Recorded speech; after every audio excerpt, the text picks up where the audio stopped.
গত কয়েকদিনে রাজধানী বিভিন্ন স্থানে ককটেল সদৃশ্য বস্তু নিক্ষেপ এবং বিভিন্ন যানবাহন এবং সংযোগের মাধ্যমে জনমনে আতঙ্ক ছড়ানো সহ আইন শৃঙ্খলা বিনষ্ট করার অপচেষ্টা অব্যাহত।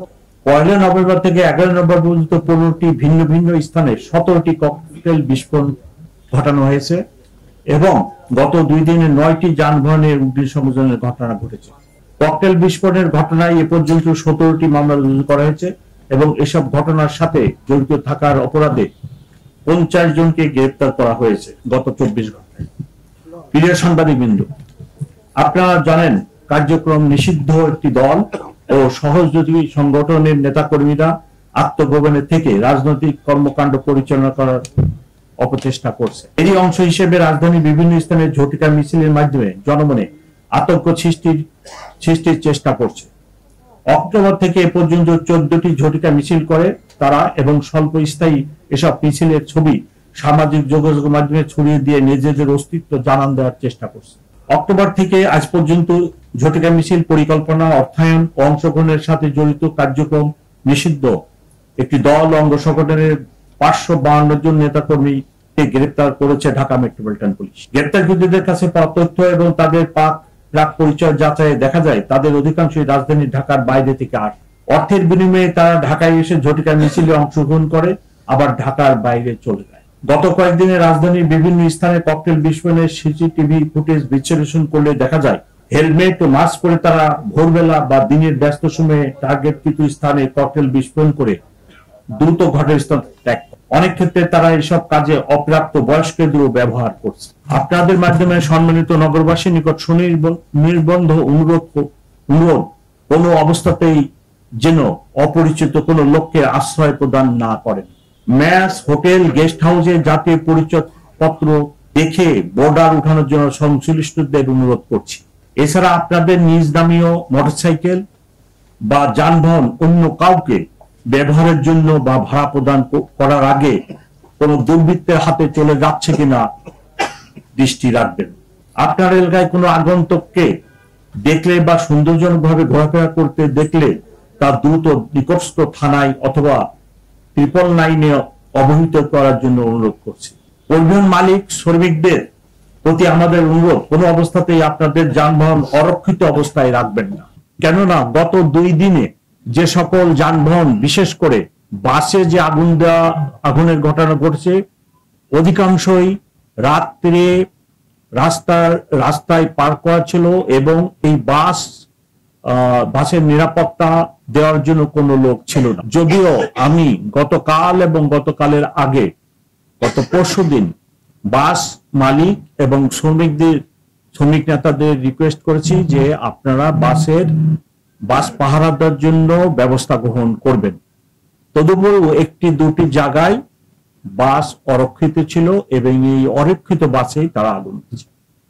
আরেকটি বিষয় লক্ষণীয়, সেটা হলো যেসব বাসে প্যাসেঞ্জার কম, 3 জন 4 জন বা 5 জন প্যাসেঞ্জার, সেগুলোতেই তারা টার্গেট করছে।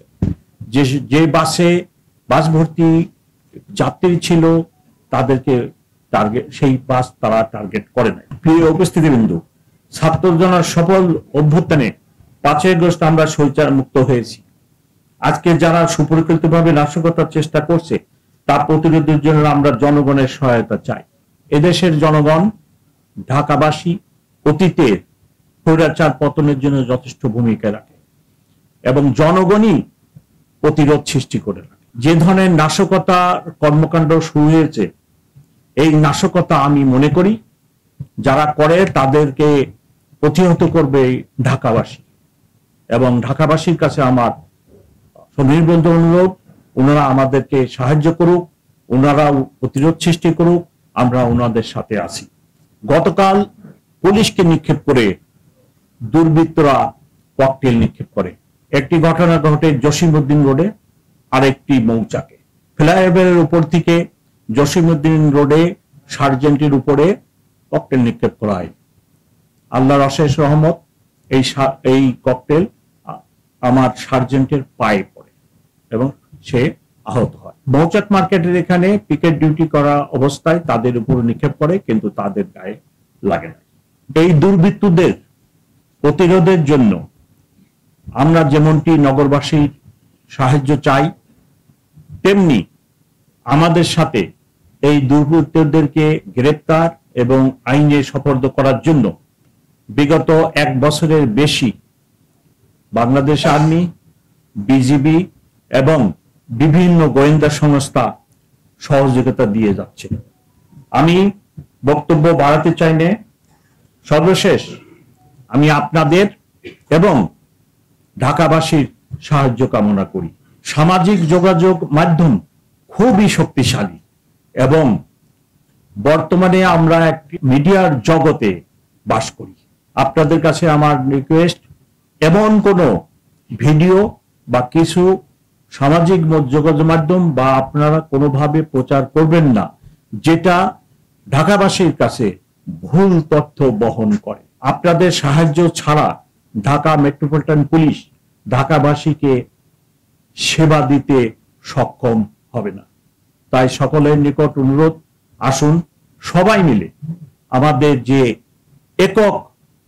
একক উদ্দেশ্য দেশবাসী ঢাকাবাসীকে সেবা দেওয়া, সেই কাজে নিয়োজিত থাকি। আপনারা কোনো তথ্য পেলে আমার এই মিডিয়া সেন্টারের ডিসি মিডিয়ার সাথে আলাপ করে তথ্যটি সঠিক কিনা দয়া করে একটু যাচাই করে নেবেন। সকলকে অনেক ধন্যবাদ।